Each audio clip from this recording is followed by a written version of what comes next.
my name is Natalie Benamu. I am the creator and founder of Her C-Suite, where we help organizations keep and develop more female talent. And we also help support women in every phase of their careers. And I am really excited because we just launched a new program called within Her C-Suite, our DEI Council. And so we're going to be talking about that here in a minute. But the DEI Council is designed to give support to our member organizations and women in our organization. So I'm excited for you to visit us at hercsuite.com and find out more. And I am going to introduce you now to Deanna Singh. Deanna, there's so many things I could say to introduce you. I don't even know, but we've had the opportunity to speak, and it was wonderful having the chance to get to know you. Deanna is an author, a TEDx speaker. We're here to talk about her book, but she's also a founder of an amazing organization, and also so many other things that she's going to share with you. And we're going to get started today with Deanna and having this wonderful fireside chat. So welcome, everyone. Thank you, Deanna, for being here today and for being our featured speaker at our featured event. Thank you for being here. Oh, I am so excited to be here, and it's so lovely to see everyone. So thank you for taking some time out of your day to have this conversation. Natalie is the best. So I would have anything she asked me to do, I would do. So it's an honor to be here. Well, thank you. Thank you so much. And we're going to be talking about your new book, which I read, and I'm now, full disclosure to everyone here, I'm a super fan. So I think it should be required reading for all of us. I mean, honestly, it is so good. There's so much in it that we can apply to our lives. But I saved a portion of what we're going to talk about for you to share your story, because I first saw your TEDx talk and I was like, oh, I have to get to know Deanna. And then I got to know you a little bit, and then I'm like, wow. So I would love for you to share some of that for our audience that's here with us today. Absolutely. So first of all, it's just a delight to be here with all of you. And I appreciate those of you who are able to turn your cameras on, because it's always great to see, but I understand if you can't. My story, there's many different places that I could start my story, but I think one of the important things is to kind of share a little bit about why I do, some of the work that I do today. And I think that's where I'll start. So I actually do a lot of work in the diversity, equity, and inclusion space. And when you look at the company that I run, it's called Flying Elephant. We have 4 actually organizations that fold into the umbrella organization, which is Flying Elephant. Those organizations vary in what they do. We have one company that is focused on, it's called Story to Tell Books. We put out books that feature positive images of children of color. We have another company called Purposeful Hustle. It's really based on the leadership work that I've done. So how do you find your purpose and how do you work in that space? And so we do a lot of coaching and consulting through that company. We have another company. This is the one people are like, wait, what did she say? So I'm going to say it slowly. We have a company called Birth Coach Milwaukee. And what we do through Coach Milwaukee is we actually provide support to birthing people before, during, and after labor. So I'm a certified doula, but the idea there is to try and eliminate the disparities in birthing outcomes. So for every person who can pay full price, we then provide services to someone who otherwise could not afford them. And then the last company is Uplifting Impact. And that company, what we do there is we really are focused on how do we turn this idea of diversity, equity, and inclusion into strategy. Like, what does that look like? So 4 very different companies, right? Healthcare, children's literature, doing leadership development, and diversity, equity, and inclusion consulting and coaching. And so a lot of people will say, like, Deanna, how did you get into this work? Like, how are you doing all these different things? Right. And I always tell them that for me, the way I define my purpose is shifting power to marginalized communities. That is kind of the core of what drives my everyday life. And a lot of that comes from just my own experiences, especially those experiences that I had during my formation time, right? So as a child, and well, everything about it, right, has to come back to this idea of why do I want to build bridges, right? Like that's kind of like the theme of everything I do in my life. That and this idea of shifting power. And that really comes from the fact that as a child, I had a really unique experience. So my mom is African American, and her family comes from this really small village or area in called McGee, Mississippi. It's this little small community in Mississippi. And my grandparents moved up to Milwaukee, Wisconsin. They lived in the north side in the projects in Milwaukee, Wisconsin. And that's kind of, what her roots were, her and her 8 siblings. My dad grew up in this small village in Punjab, India. So this small village called Gill. And he was the first person to actually leave our village and come to America. Now, my parents knew each other for just 3 months before they got married. And at the time, that in and of itself is like, what? Well, at least for me, it's like, what? But at the time, not only was it just a short period of time, but they didn't speak the same language. They didn't eat the same food. They definitely didn't come from the same background. They didn't have the same religion. I mean, literally all the things that you could think about, right? Of people having some kind of combination or they didn't have. And the language one is the one that really like gets me, right? You all couldn't even talk to each other really. And they've been married for 40 plus years now. And I think the thing about that, right? Like, and I'm their eldest daughter. So coming into the world and at the very beginning, seeing these two people who on paper are so fundamentally different, right? Like this is not, if you put them in one of those algorithms, I'm not sure that they would end up on the same page, but they made this beautiful, beautiful life together. And I think that bridge analogy really sticks with me because I always think about what they did as a bridge, right? They built this bridge. And I like to say my job as their eldest child was to go onto that bridge and test its strength. It was to jump up and down on it, to run across it, to play on it, sometimes to jump off of it, right? To bring other people onto the bridge. And that like idea of being able to do that and see the power of being able to do that really stuck with me. So that's a little bit, I hope that gave you enough, Natalie, of a little bit of a background as to not only why I do this work, but why I'm so incredibly passionate about it. Oh, you're muted. Here, I was trying to be quiet and then it's like, no, too quiet. The work has led you to write this incredible book, which I really lucked out. I did order it, but it's coming next week. So, and I got to see it in advance. I got an advance glimpse of it, which was amazing. And what was it about all these things that you described that brought you to decide to do this book that really is helping everyone? I mean, it applies to anyone and everyone. And what was it that at a certain point you must have been like, I have to do this. Like it's on my heart. Like, was that a moment for you? Like you just were like, Absolutely. finally, I just have to do this. Absolutely. So the book is called Action Speak Louder. And the whole premise of the book is really trying to help people get past kind of the discomfort and the fear of taking action as it relates to creating more inclusive workplaces. And there's so many things, right, that whenever you're kind of in these moments that like helped culminate this one moment of deciding that I was going to write the book. But I'm going to tell you all a story. Is that okay? Yeah. Okay. All right. So this is really like the kind of moment where I made the decision, right, that this was going to turn into a book. So at the time I was an investor and I had an organization that came to me and they asked us for $100,000. And, I looked at all their material and what they were doing. And I told them, absolutely not. I'm not going to give you $100,000. Instead, I'm going to give you, it was either 1.6 or $1.8 million.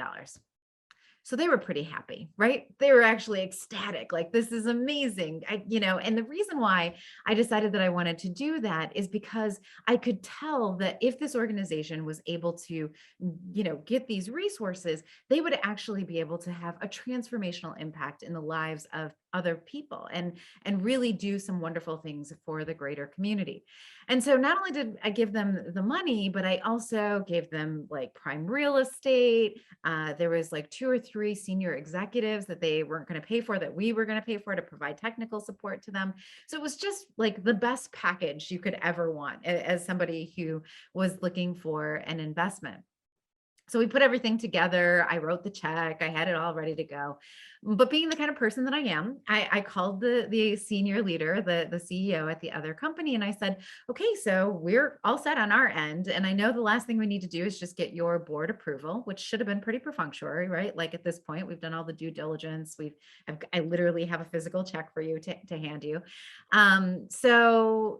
But do you think there's going to be any issues, right? Like anything else we need to do in order to make sure this board approval goes through? And she says, yeah, Deanna, actually, this is the best work my board has seen in the last 20 years. Like, this is amazing. And I'm thinking, well, thank you, darling. Like, that's amazing. That's the kind of thing you want to hear. But again, given who I am, I was like, are you sure? Sure, there's nothing else we can do? And she took a deep breath and she said, I really hate to say this, but, at the board meeting that's coming up, I think you should bring a white man with you. So let's stop for a second and let's review the facts. I'm the investor, not the investee. I am the one who has the decision-making power of writing the check. I literally sign the check. I am the one who approached them and said, no, 100,000, let's do $1.6 million. So in this moment, I have to make a really big decision, right? Do I continue to move forward? Or do I walk away? And so I had all the feels, like just all the feels. I was angry, I was mad, I was frustrated, I was just all the things.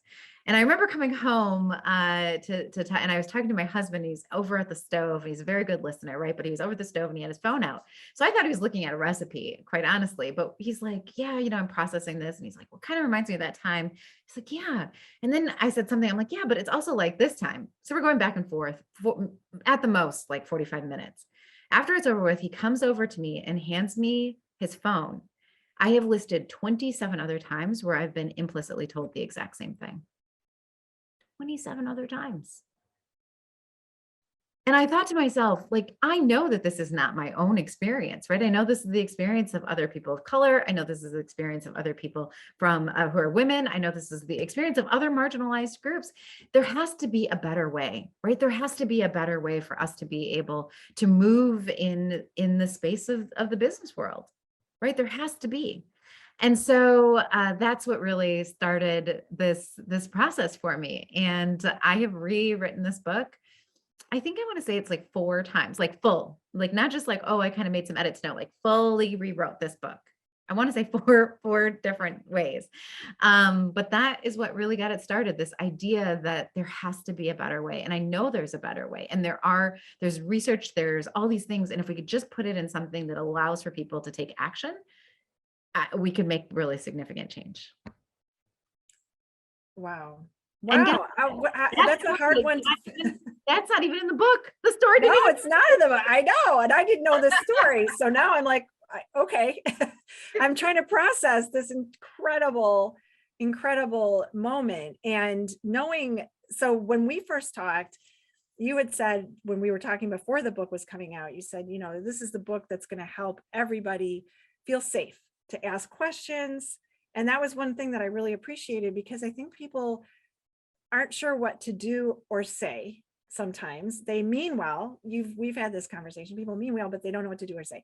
And so you've broken up this book into kind of 2 segments: individuals, what we can do, and then organizations, what they can do. And I love that, because I think there's both sides. We are individuals and we are part of organizations. And I love that part. So if we were to look at the individuals first, and some people that face obstacles, whether well-meaning, like they want to make change happen, or they're experiencing what you're describing, which I would say is probably higher on that list.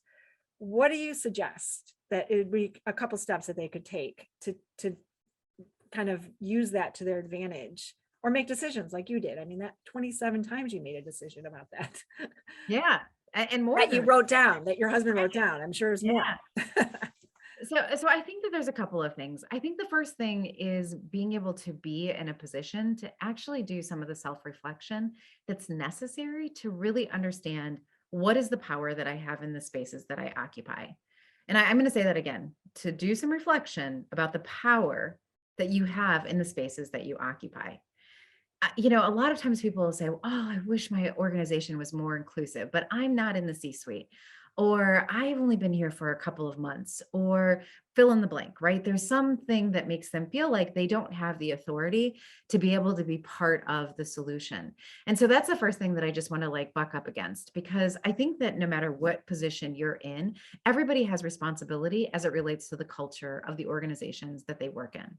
Right? Everybody has that. If I walk into a space and somebody greets me, that person is helping me define what the culture of the day is. If I meet somebody in the elevator, if I meet them in the cafeteria, right? Like everywhere I go, people are constantly shifting what the culture of an organization looks like. But if you are not doing that with intention, like if you haven't really sat down and thought about where are the spaces that I have power, then you're leaving your power to sort of whatever could be, right? You're just letting it sit there.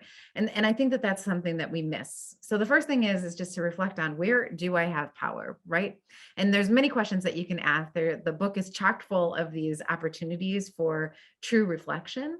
But one of the big questions, for example, is like, where do I have privileges?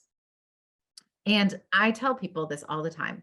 There's a lot that happens in our public discourse about the idea of privilege, and it has been co-opted to mean something like really specific that's pretty polarizing.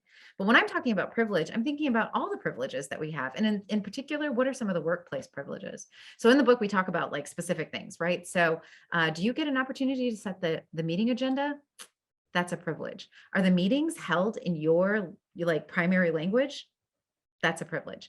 Do you get to decide the times of when things are done? That's a privilege.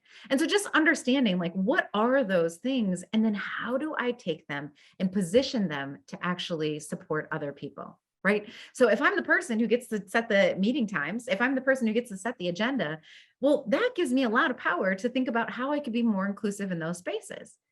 Right, because now I can bring in other people if I'm aware and I know that that's one of my powers, then I can use it as a way to support others. So that's one of the first things that I think people need to do when they're thinking about it from an individual perspective, is really to individualize what are the actions that I could take on a daily basis that allow for me to create more inclusion. You know, I'm glad you mentioned the meeting, because I will say I hear this across universally from women. I Mhm. get talked over. Someone steals my idea. They never come back to me. I can't own that idea. And you talk about this in your book, and I think it's really important because women really do, that is a power moment, right? Like being able to redirect the conversation. What do you tell people in those moments? So I actually have a whole like list of scripts that I wrote for these kinds of moments, right? Like if we know they're happening, so let's prepare for them. And that's another one of those like shifting power and kind of thinking about your power moves. So when I'm, talking to people, some of the things that I tell them is to actually think about what are some things that you could do that would disrupt those moments. So when, somebody's idea is being stolen, which we see all the time, an easy thing to say is, thank you so much for reiterating such and such's point. I'm so glad, right, that you also agree that such and such's point was amazing. And I'm so glad that we're going to be pursuing that further. So thank you so much for elevating that. Just want to acknowledge that, this wonderful woman is the one who brought that up. Let's just take a moment to acknowledge her for doing that, right? Super simple, not confrontational. I didn't have to hurt anybody's feelings, but I definitely put everybody on point and on guard that I'm paying attention to what you're doing. Right. And I think sometimes it's a little bit harder because there's all kinds of power plays that are happening inside of organizations. But it's also important to understand how you do that and how you have those self advocacies. I am so glad that you just said that. When I was mentioning that earlier, I wasn't sure if everybody agreed, but now that you just said it and we see everybody agrees, I'm just really glad that we've all come back to this original point. If you'd like any more information about how I originally got to that point, I'd be happy to share that. Does anybody have any questions for me? That's a real power play, but knowing that and not having to come up with it in the moment, right? Being able to come into a situation and having that prepared and sort of in your back pocket is also really important. Part of that is what would it take for you to feel more inclusive? And we're going to take a break. Megan's going to put in the chat a link, and we want the audience to share, and we're going to watch, I think if this all works out, the way we envisioned, we're going to see from the audience, what would it feel like for you to feel more included in the workplace? Because we're talking about here in meetings or in your day-to-day, things come up, right? So we would love for you to, you'll go to the link in the chat and write in there, what do you need to feel more included at work? And we're going to watch what this looks like in real time, of what all of you share in terms of what that would look like. It's great. So type it in. I think in the chat you should have the link so you can open it up in a separate browser, but we'd love to have your what would help you.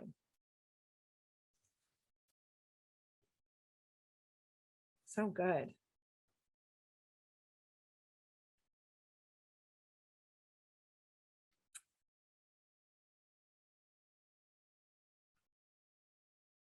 These are really great. Keep them coming, keep sharing.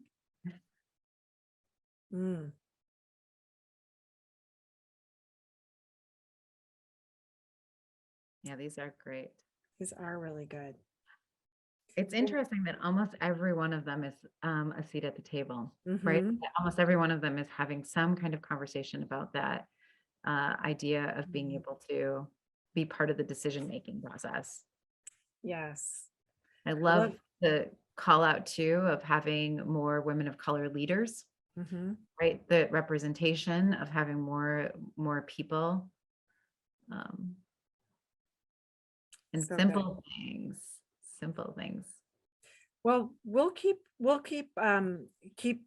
gathering these. We're going to go back to our conversation and we'll revisit. If you have other things that you want to share, you've got the link, and we'll come back and have the chance to see what you're all thinking. So if you feel like you didn't get a chance to say it, it's okay. We'll revisit it. But I want to make sure that I can ask some more questions and then have room for your questions for Deanna as well.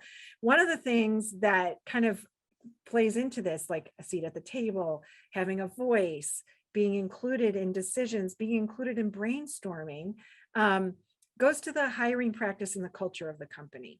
And I think one of the things that you said that really resonated with me is how an organization, it starts with the job description, where you're advertising it. I mean, I learned so much from just what you shared. So can you talk a little bit about that, about kind of what are some best practices companies can take before people even get into the organization? Yeah, so I think it's so interesting. One of the things that's really hard to measure is who is not applying to your organization. Who's not applying to the positions that you have, and why are they making that decision? So, a lot of times people will say, well, we just don't get a lot of people from, diverse backgrounds who are applying. And so that's the problem, but they're just not applying. And so then I try to say, like, gently, sometimes not so gently, well, why do you think that is? And they're like, well, I don't know. And I say, well, come on, let's go on a little journey together, right? Let's me and you pretend like we are coming from a marginalized group and we are looking at the information that you are presenting. And I say, let's go onto your website. Okay. This is really fascinating. So if I'm a person, let's say, and let's not say I am a woman of color, and I go onto your website and I look at the entire leadership team and I see no people of color. Okay. Then I look at the next level, no people of color. And then I'm like, I wonder like what they do as it relates to inclusion. I see all kinds of things about your mission, but I see nothing in there about, what you do. Do you have employee resource groups? Do you have conversations? Do you care about social issues? I am making all kinds of decisions about whether or not I think that you're an inclusive organization in the first 3 minutes that I'm on your website. And those are some pretty telltale signs for me, right? That if I don't see some of that, and I look at your social media and I look at and I don't see some of that, or I go on Glassdoor and I see what other people of color have said about your organization, I'm going to make some decisions about whether or not I'm going to apply. That makes sense. That is part of my due diligence as somebody who's applying for the organization. And I think once we go through that exercise, it's always really interesting because people will say, yeah, wow, I guess I didn't really think about like the way that we're presenting ourselves and what we're doing, right? And I say, well, have you done work? Yeah, we're doing all this stuff, but we haven't really actually shared it with anybody. Well, who's that benefiting? Certainly not benefiting you as you're thinking about what you're trying to do to bring people into the organization. You have to think about this almost as a reverse pitch, right? Like, what are you doing to put forward that would make me think this is a place that I would feel included? And so I think that's one of the first things, is to actually stop thinking and stop using really the excuse, oh, well, people don't apply here, and think about, why aren't they? Mm. Why aren't they?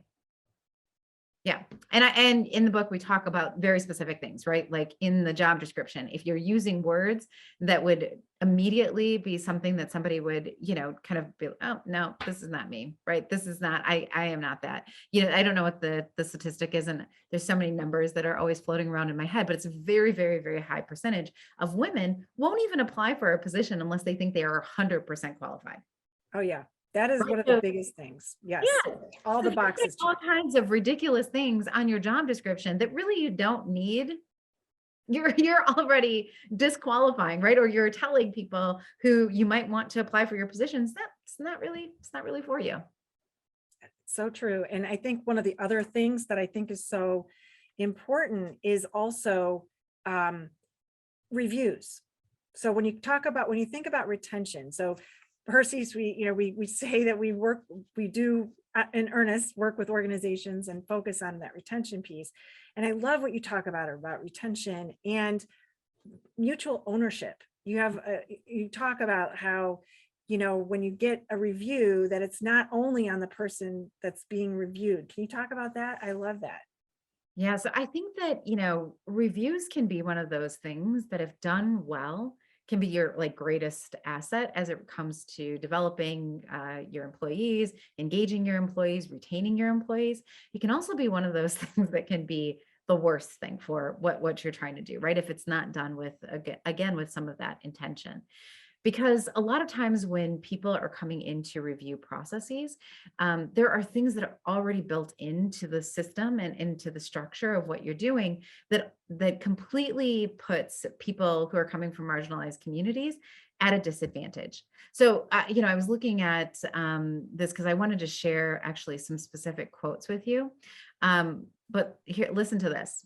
When reviewers were looking at information and kind of comparing how people were doing things, reviewers were likely to note mistakes with 43% of people of color, 31% of white women, compared to 26% of white men, as it relates to the exact same mistake.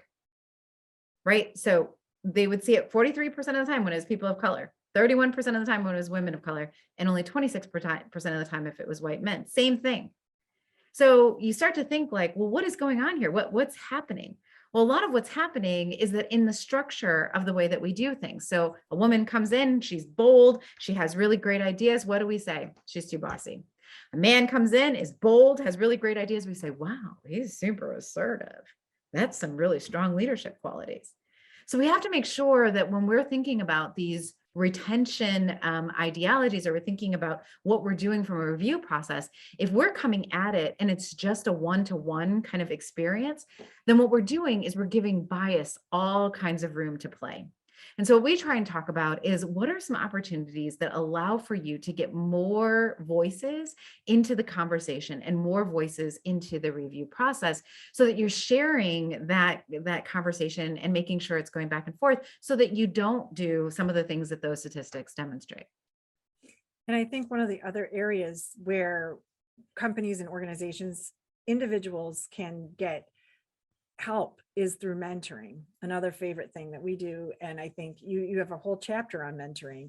Can you share about in a mentoring environment, especially we do mentoring circles. And so I'd love for you to talk about how can we help those leaders in that circle format, or cohorts? I think you talk about it in your book. How can we help them have that lens to make it, first of all, it's always should be a safe place, but how can we have them have that encouragement and an open dialogue to help support everyone that's attending? Well, I think one of the big things is just trying to think about how are you creating some shared experiences. So in a lot of the, mentoring kind of situations that we see people in, there's like the mentor and then the mentee. And so everything is sort of like, I am the mentor and I will tell you. And what that does is it creates and kind of reinforces some of that dichotomy that you're trying to eliminate with the mentor mentee relationship. And so I think it's important to make sure that in the experiences that you have, not only are you imparting wisdom and bringing people in who can share their knowledge and their background, but that you're also allowing for the mentees to shine, right? Making sure that they're given the opportunity to be elevated too. That's a really important, not only is that important skill building, but that's also an important part of helping people get over the humps of being seen as, oh yeah, this is somebody who has the kind of caliber that we want to continue to invest in, and we want to make sure it gets the opportunity to grow. So I would say one of the big things that you can do is just in those relationships, making sure that there's an opportunity for there to be, elevation, not just like you are the mentee and let me tell you, but really like, no, we are all here to make sure that we're learning from one another. Yeah, I don't mean to laugh, but that is the opposite of what we do, what we espouse. So no, I hear oftentimes a lot.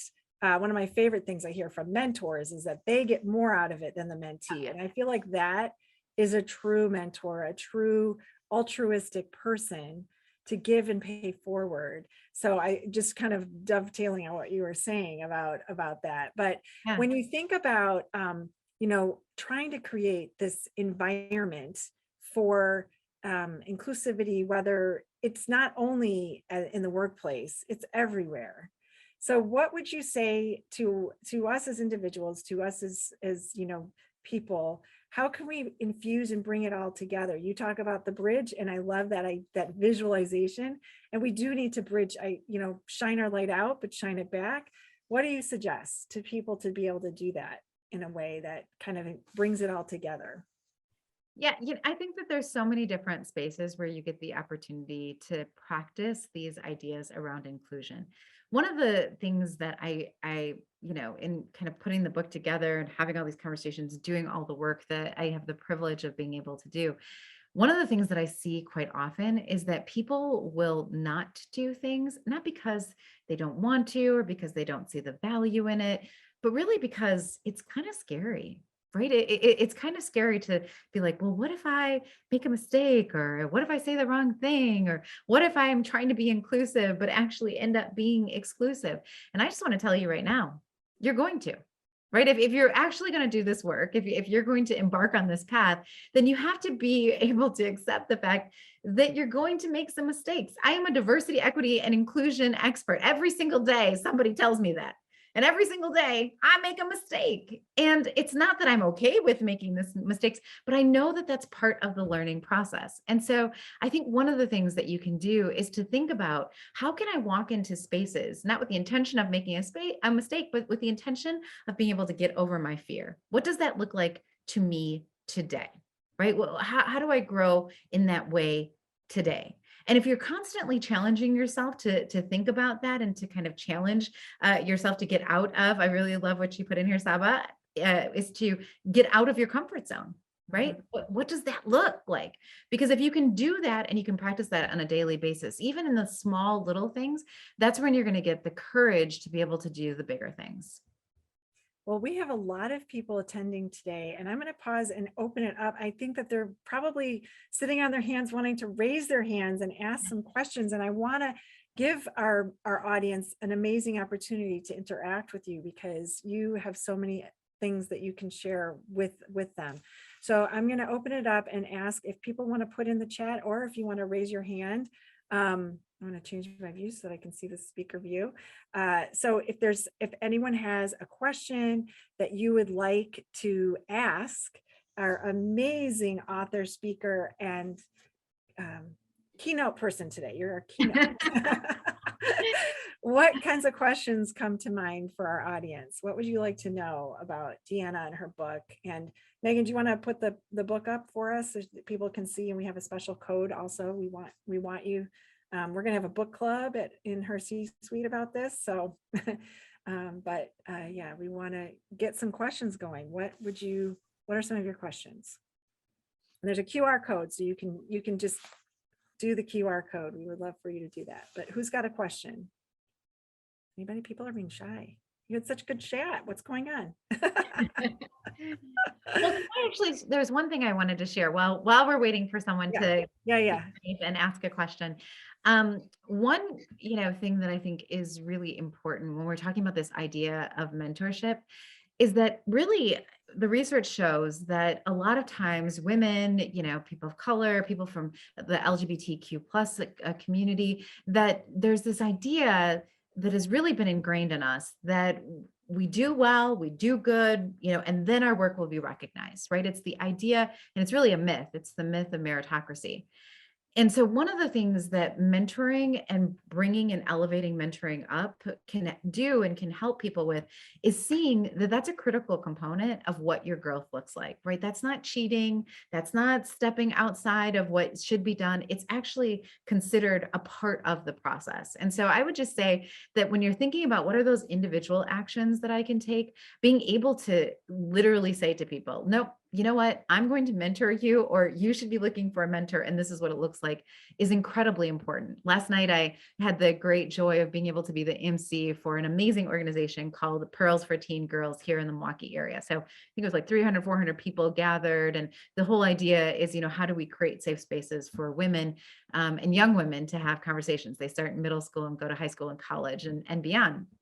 And as we were there, one of the things that I made as a requirement is I said, yes, I would love to be your MC because I love the organization. But I said, I would also like to make sure that I can bring some guests with me. And so I brought some young people with me too.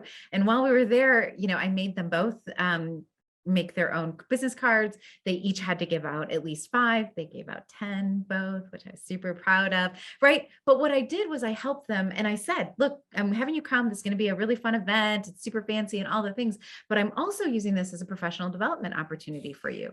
I want you to know that this is how it works. This is what happens. This is what you do when you're uncomfortable. And those kinds of opportunities and moments. And it's not a weird thing for you to feel uncomfortable, but let's talk through that.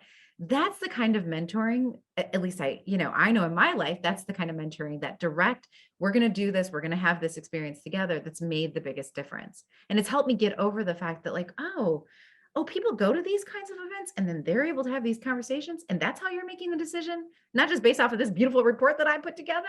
Okay, now I know. I wish somebody had told me and I didn't have to find out the ways that I did.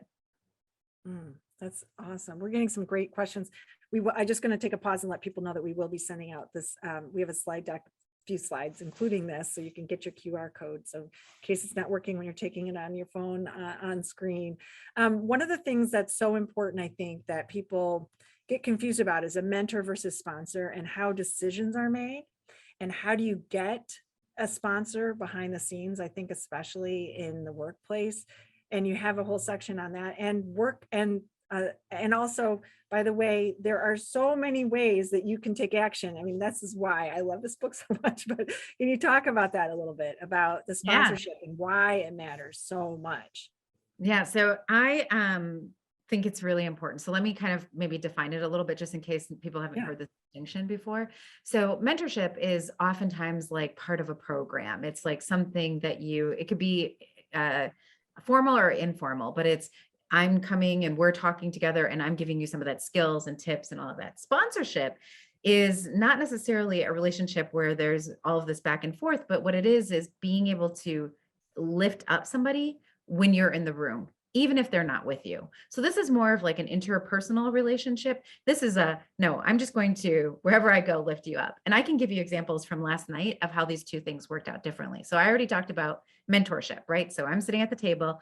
I'm like, let me see the cards that you got, pull out a pen, write some notes on the back. Tomorrow we're going to follow up and we're going to, have a conversation about what you did with each one of these 10 people. And we're going to break this down, right? I'm mentoring.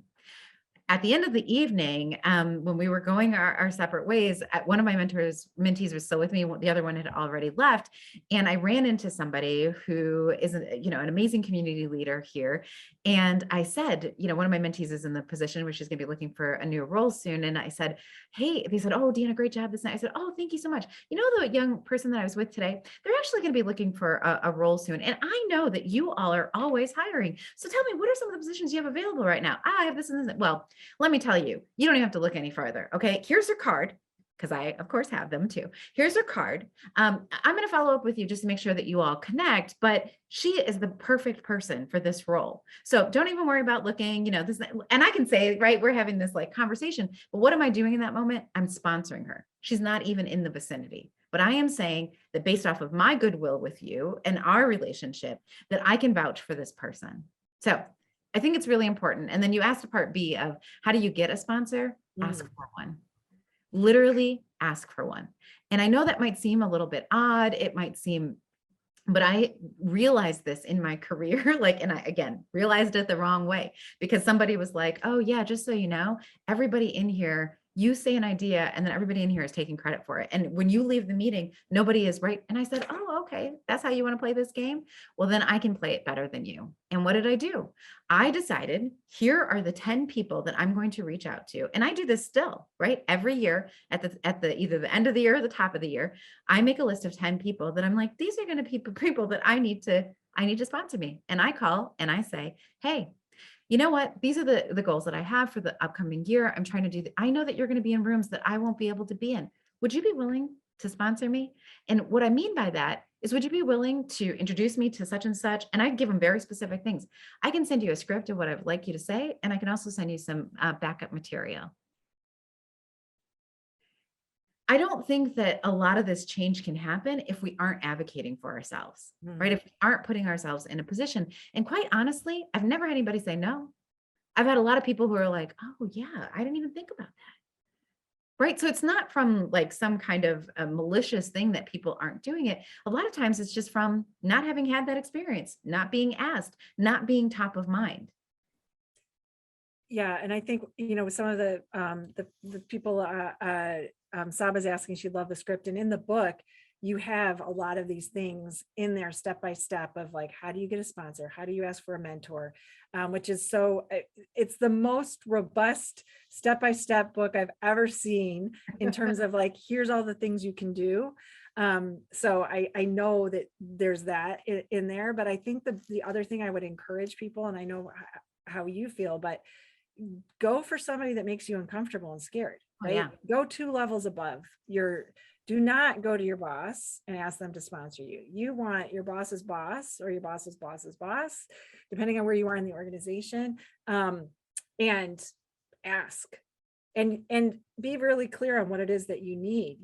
Just like you described. I think clarity is really important, don't you think? Oh Being yeah. really specific. I'm going to tell you another trick. We're all friends here, right? So I can tell. I'll bring you into the inside scoop. I may have wrote about this. I can't remember now if it's in Purposeful Hustle, but I'm pretty sure it is. So one of the things that I decided to do when you talk about this, right, is go outside of your company. So when I first came back to the city, I'd been gone, for 7 years. I left as a child, came back as kind of an adult. And, I didn't really know that many people. And so I didn't have a big professional circle. So what I did is I pulled our 40 under 40 list. I pulled our Power Broker list from the Business Journal, and I think one other list. I can't remember what the third one was, but I pulled these different lists down. And then I went through it and I was like, this person looks like they're doing a cool work. This person does too. This person does too. And I challenged myself to have 52 teas on Tuesday at 2. It was never on Tuesday. It never happened at 2. And sometimes it wasn't just tea, right? It was other things. But the point of it was, and the flavor of it really did play out well, because here was a list that somebody else had curated for me in all of these different spaces in our community, representing all these different industries. And I just wrote them. And it is in the Purposeful Hustle book, because I think I even have like the email that I used, right? Like the template email that I used. And I essentially said, hey, I'd really like to have just 15 minutes of your time, and I'll meet you wherever you are. Here's what I'd like to discuss. And at the end of each of those conversations, I said, and who else should I be talking to? And I can tell you now, like, oh, almost 20 years later, some of the people that I met during doing that are my best, are some of my best friends here in the city. And not only that, but those are the people that have inevitably every single year in the last 20 years, one of those people from that original 52 have ended up on that top 10 list of my sponsors. And nobody gave me permission to do it, right? But I think that that's the kind of thing that if you think about it, and you think about the resources that you have available, you really can make something happen. Now, I'm going to tell you, 52 was it was a lot, but think about 5 in this year, in the remaining part of the year. I'm going to pick 5 people in my community, and I'm going to reach out to them. Very few people will say no. Absolutely. And we will have the book that you were talking about, which isn't this book, is your other. So I want to be clear. Yes. Yes. That it's another book that you've written, and it would be a great resource for everyone. So we'll be sure to send that out with the deck so that people can find that book as well, because I'm listening, and I mean, I've been doing sales my whole career, and I was like, that's right, you got a good reminder. We all can be reminded wherever we are in our career. That's what this is about. What one of the questions that came through was about remote and like trying to connect. What have you seen, because we're still kind of in that hybrid, or we're still in remote, in terms of being inclusive and making sure that we're being considerate of people that are in that situation, and how can we bridge some of that when we're not in person? So one of the things, and this is a technique, actually, it doesn't matter what the question is, right? What the thing is that you're trying to achieve as it relates to inclusion. But one of the steps that people miss, and I think it's because it's so right in front of us that, we sometimes don't see it, is asking people that you're trying to include, what would inclusion look like for you? A lot of times, and I do this, right, as the leader of our organization, I'm like, oh, I have a service mindset. So I'm always like, how do I make sure that I am, serving my team and showing up for my team, and, oh, would they like this? And I spin my wheels, right? I'm constantly like trying, then I'm like, wait a minute, why don't I just ask them? Right? Like, what this I could eliminate all the stress that I'm having of trying to like figure it out on my own by just asking. And so I think one of the important things that you can do in this moment is to go to your team and say, look, some of us are remote, some of us are hybrid, some of us are in the office. What is it that we could do that would help people feel more included? You don't have to carry the weight. Like, you can't be inclusive by being exclusive. It actually doesn't work. It doesn't work like that. So how can you bring people into the conversation so that they can participate, and they can participate fully? That's great. I'm going to open it up again to our audience and ask, now that you've heard more of our conversation, what are some questions that you might have for Deanna? She's got so many things that she can answer. Don't miss this opportunity. I do see a question here from Tara that is, how many do you aim we look for when we're thinking about sponsors?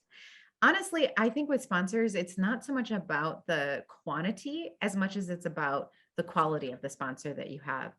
And so thinking about and being really clear on what your goals are, where are you trying to go? And then thinking about, well, who are the people who could help me skip steps, right? And to some degree, or help leverage what I've already done. And who are the people who are in the rooms that I would really like to be in?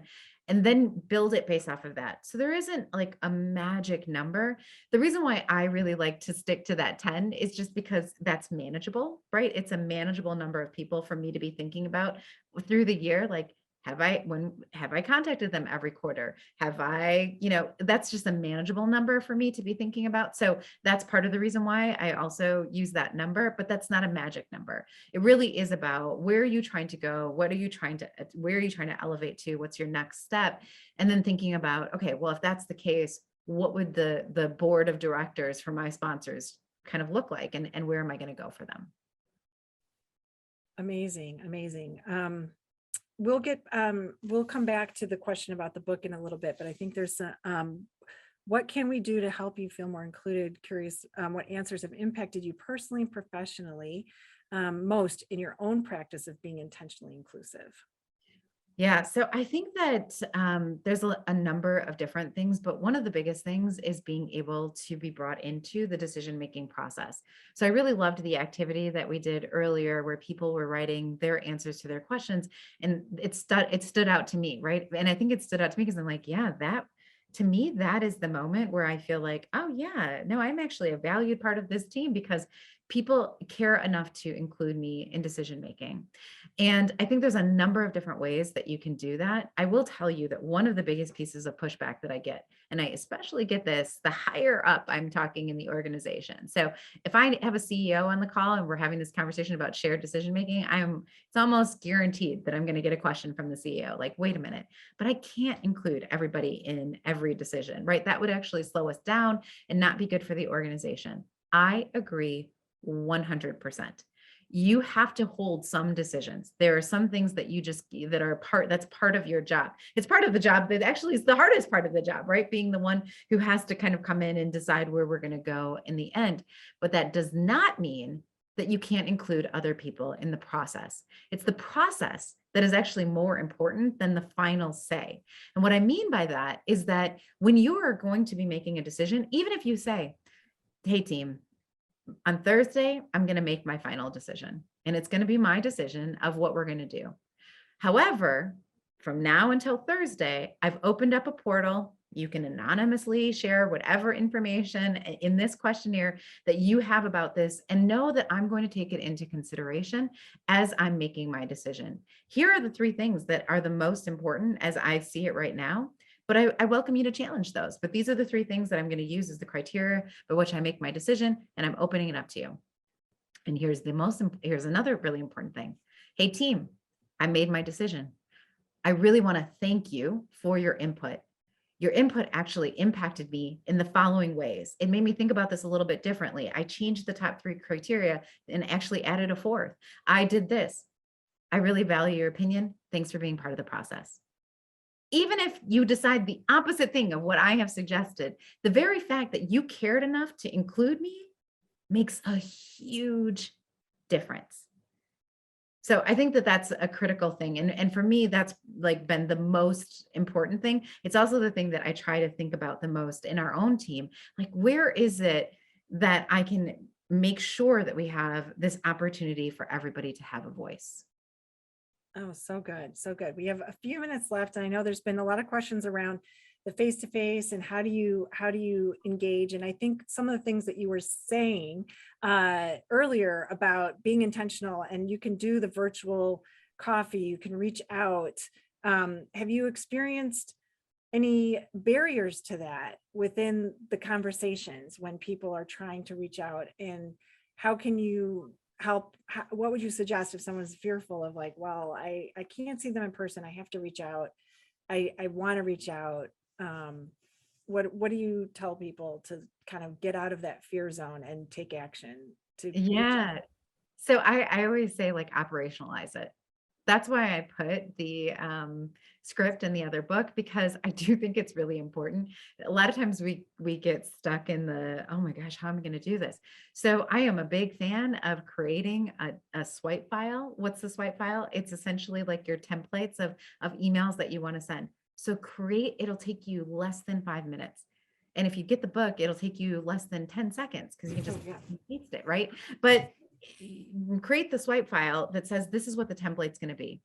Have one spot where you maybe change the sentence. I saw you were listed as a 40 under 40. It was so fun to run into you the other day at that event. I blah, blah, blah. The rest of it is exactly the same. I changed the date and I send it. Why is that so important? This operationalizing. The reason why it's so important is because a lot of times we get so stuck in, oh my gosh, what's the next sentence going to be? And what's this? And then that we don't do anything. And that is the worst, right? That's the worst way to make change, is to do nothing.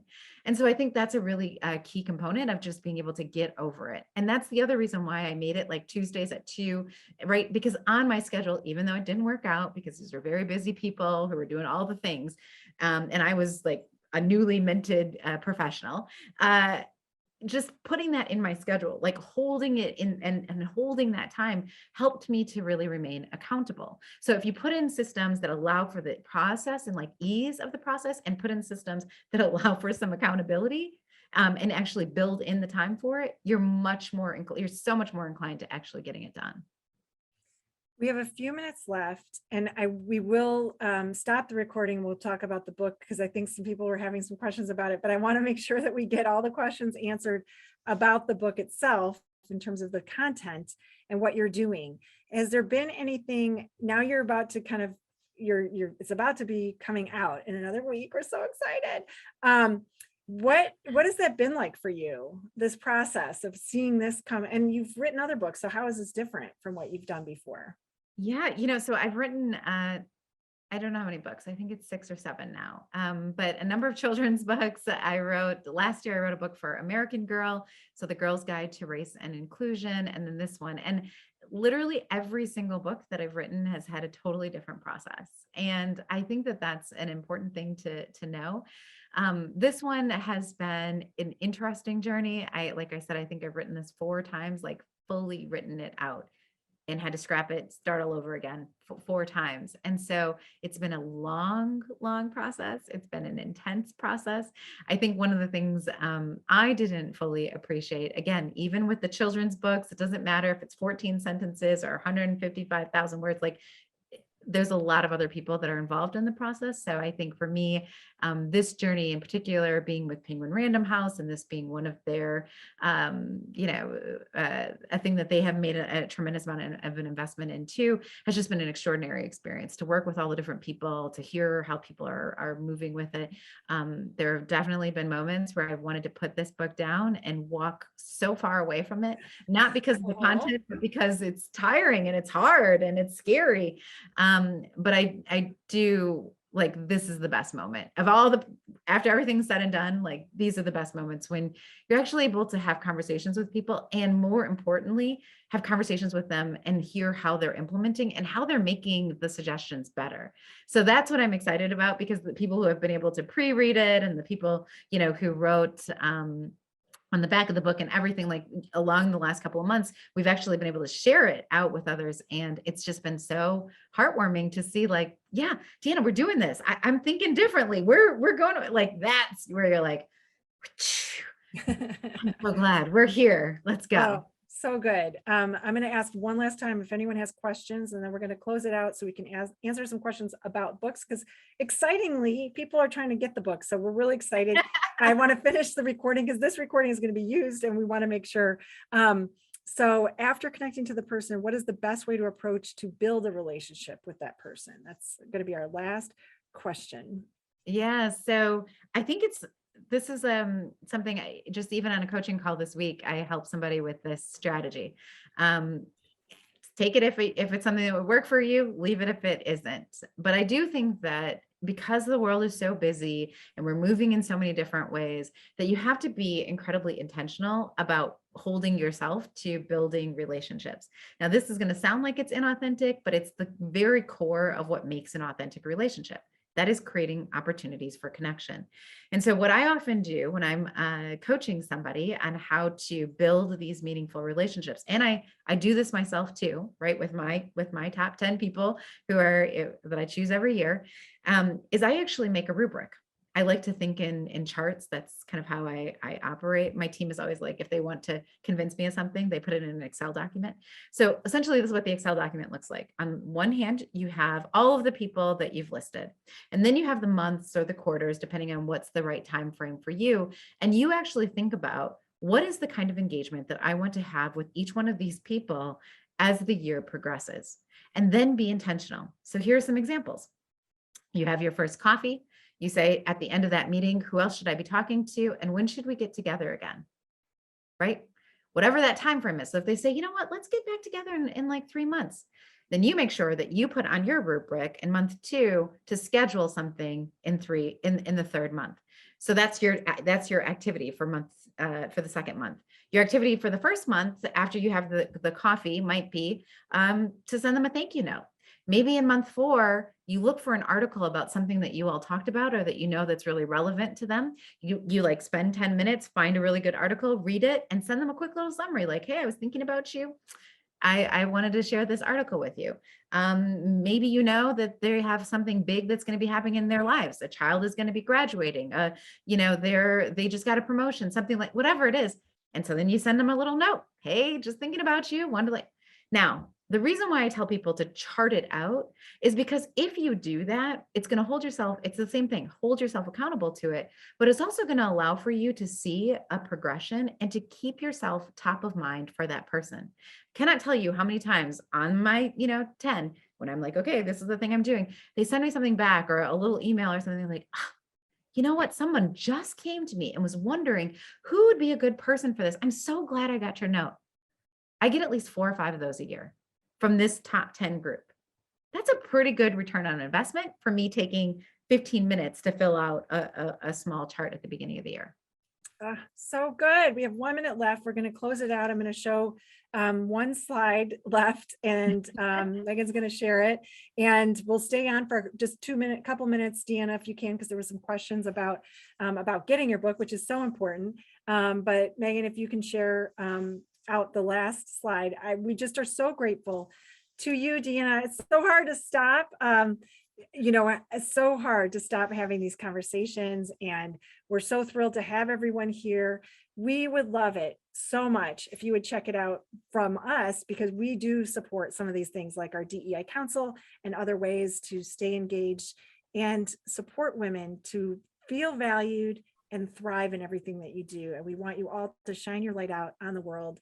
We'd love to hear from you. I will be sending out the deck so that you know more about us and more about how to get Deanna's amazing book.